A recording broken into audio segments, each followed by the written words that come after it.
In this kind of weather, if you're going to shut the furnace off, you got to winterize right away. I open up all the hot and cold water so we don't create a vacuum when we're draining the lines out.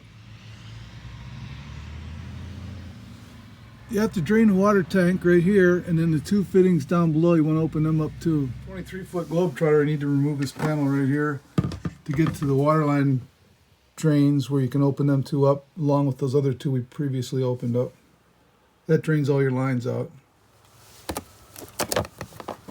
Take out all the hoses and drain the lines on them.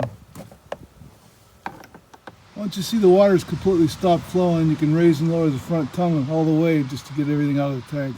Your trailer's level and your tank's all drained, you want to turn the pump on just to make sure you got all the water out. You want to remove the fittings from the pump and run the pump a little bit just to make sure the pump's dry. I like using an oil-free compressor like a CRB because you don't have to worry about contaminating your water lines with oil.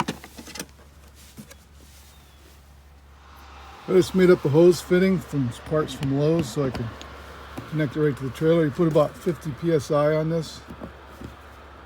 Before I pressurize the system, I close all the valves up so I can blow them out one at a time. Once you get the system pressurized with air, you go around and open all the fittings up until you get nothing but air out, including the toilet. You gotta flush that. Pour 1 cup of antifreeze in all the traps.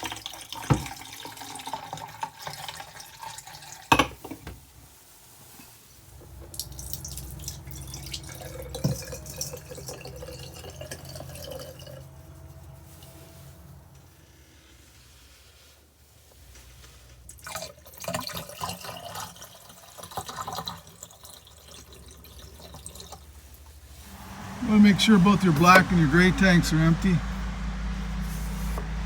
far as the batteries go, you can either remove them or you can put them on a charger. As long as they stay charged, they won't freeze.